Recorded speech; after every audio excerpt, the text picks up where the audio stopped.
Bonjour et bienvenue sur notre plateau Happy Je me marie. Aujourd'hui, j'ai un nouveau visage, elle s'appelle Caïs Makeup. Bonjour. Ça va? Oui, et toi? Oui, ça va bien. Est-ce que tu peux te présenter? Oui, bien sûr. Donc, je m'appelle Caïs et je suis maquilleuse professionnelle, donc à l'international et aussi bien à la télé. T'es spécialisée en quoi?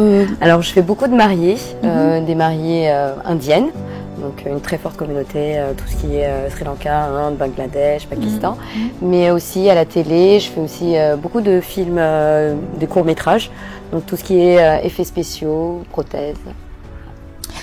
Quel est ton parcours? Comment tu as commencé ce métier? Alors, je suis entrée dans le make-up grâce à un ami qui m'a un petit peu poussée. Je me maquillais un petit peu toute seule et puis il a vu que je me débrouillais pas mal. Puis il m'a dit tu devrais te lancer. Donc j'ai commencé une formation chez Make Up Forever, une formation d'1 an qui m'a permis un petit peu de trouver ma voie. Est-ce que tu as déjà eu la possibilité de honorer un contrat?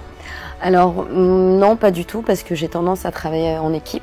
Donc j'ai toujours avec moi une assistante pour un peu m'épauler et de ce fait, si jamais je vois que j'ai un petit peu de retard sur une prestation ou quoi que ce soit, je l'envoie pour qu'elle puisse préparer un petit peu le terrain avant que j'arrive.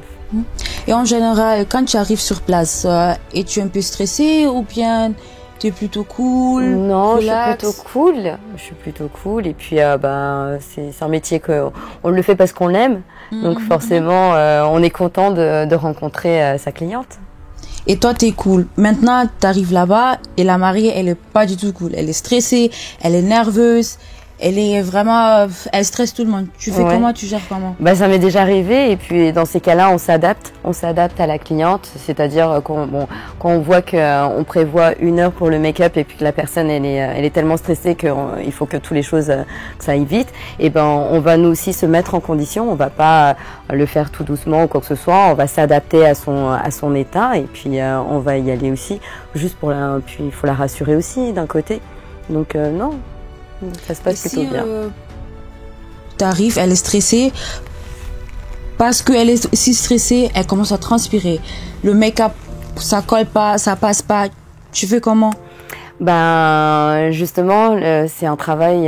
Le travail de la maquilleuse, c'est justement avant le résultat final, qu'on voit si elle est dans un état de stress et de la préparer. Donc je vais lui donner des conseils aussi pour après. Si je vois qu'elle transpire énormément d'une fête, qu'elle a une bouffée de chaleur et qu'elle est vraiment pas bien, ce que je vais lui conseiller, c'est qu'elle se prépare une petite trousse avec de la poudre ou quoi que ce soit, qu'elle puisse faire une petite retouche après dans la journée ou quoi que ce soit. Bon, quand moi je suis là, c'est pas un souci, donc je peux me permettre de corriger, mais si je suis plus là, il faudra qu'elle le fasse elle-même.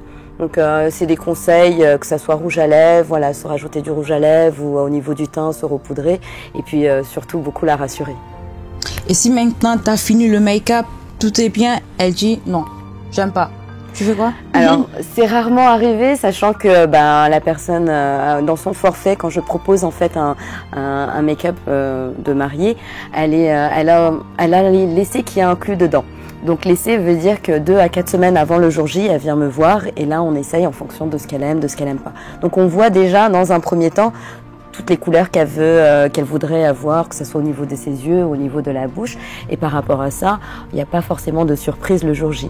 Et c'est souvent l'inverse qui se passe, c'est-à-dire on voit l'essai make-up, on le voit que sur le visage, on n'a pas du tout la tenue, on n'a pas du tout la coiffure. Et quand on le voit le jour J avec la tenue et la coiffure, on trouve ça encore plus beau. Donc jusqu'à présent, ça m'est pas encore arrivé qu'elle aime pas du tout et qu'elle me dise on refait, et j'espère que ça m'arrivera. D'accord. Et là, tu as parlé du test make-up, comme on dit en anglais. Et le test make-up, c'est dans la prestation ou bien il faut rajouter? Non, pas du tout. Alors dans les forfaits que je propose, c'est inclus dedans. En revanche, je le propose que 2 à 4 semaines avant le jour J.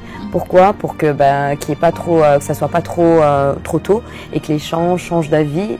Et aussi parce que la peau, on peut la traiter.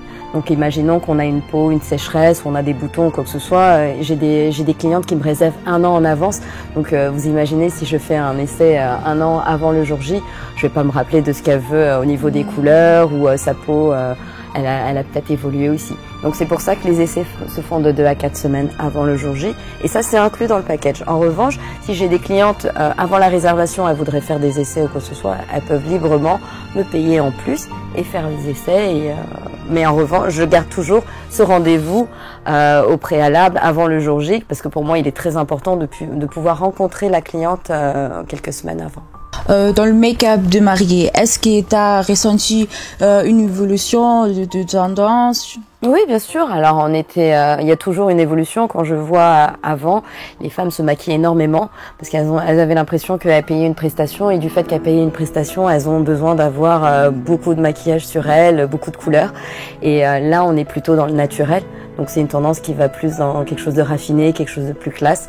Et je le vois aussi d'une année sur une autre. On a aussi des tendances. On est plutôt sur des teintes plutôt mates.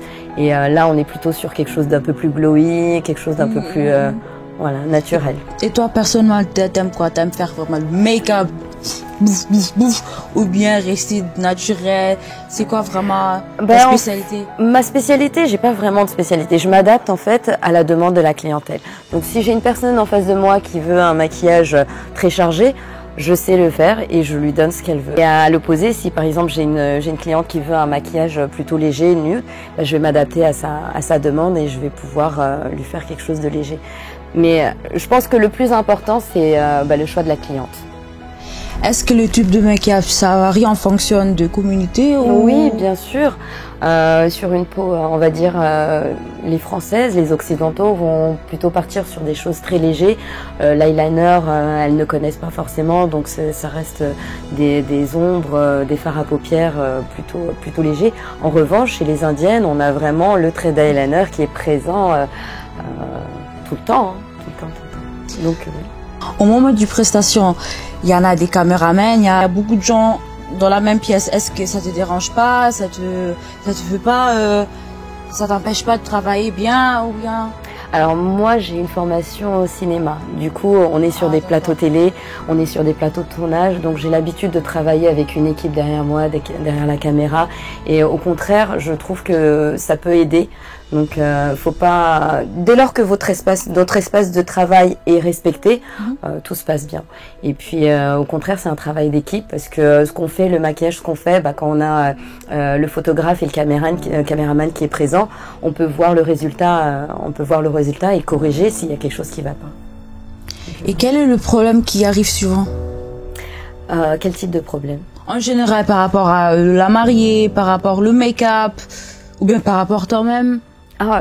Que je peux rencontrer, les problématiques que je rencontre dans mon travail. Je pense que oui, c'est souvent l'organisation. Les mariés en fait se mettent beaucoup de charges sur la tête et quand nous on arrive en prestation et elles sont souvent très sollicitées, que ce soit par la famille ou par rapport à l'organisateur ou n'importe quoi, téléphone ou même en face, ça nous empêche de exercer notre métier en fait. Donc moi je m'arrête à un moment donné, je vois qu'elle est au téléphone, j'attends qu'elle finisse de parler et je pense que c'est la plus grosse problématique que je rencontre. Merci d'avoir répondu à mes questions. Là on va passer aux questions des internautes. La première question, c'est Cindy, elle habite à Toulouse. Elle veut savoir, j'ai la peau fragile, comment je peux savoir si je fais une allergie? Alors, pour répondre à ta question, Cindy, je pense que ce qu'il faudrait, c'est faire un essai. Donc, savoir un petit peu quel type de peau, de typologie de peau tu as. Donc, si c'est une peau sèche, si c'est une peau grasse. Et en fonction de ça, adapter les produits qu'on va utiliser sur ta peau pour le make-up. Et si on fait un essai, normalement, il n'y a pas de souci. Question numéro 2. Si Julia, elle habite au Canada, elle demande, j'ai une peau grasse. Est-ce que mon maquillage tiendra toute la journée? Alors bonjour Julia du Canada. Donc ton maquillage, si tu as la peau grasse, je ne fais pas de miracle. Donc te dire qu'il va tenir toute la journée, ça c'est quelque chose qui n'est pas de mon ressort. Parce que bien sûr, s'il fait très chaud, s'il pleut ou si voilà, il y a beaucoup de facteurs extérieurs qui viennent, qui vont un petit peu venir empiéter sur ça. Donc moi, ce que je te conseille, c'est de prendre les produits adaptés. Donc pour les peaux grasses, il y a des primers adaptés aux peaux grasses. Il y a des fonds de teint aussi adaptés aux peaux grasses. Et puis se faire des retouches aussi, voilà, tout en légèreté, puisqu'il ne faut pas non plus se tartiner de farine sur le visage. Mais voilà, essayer de le faire avec un pinceau fluffy. Et se faire une petite retouche de temps en temps et je pense que ça résoudra ton problème. Encore une fois, Caïs, merci beaucoup. Je t'en prie. Thank you for coming. Si vous voulez contacter Caïs, toutes les informations sont en dessous. Bye bye. See you later, alligator. See you, bye bye.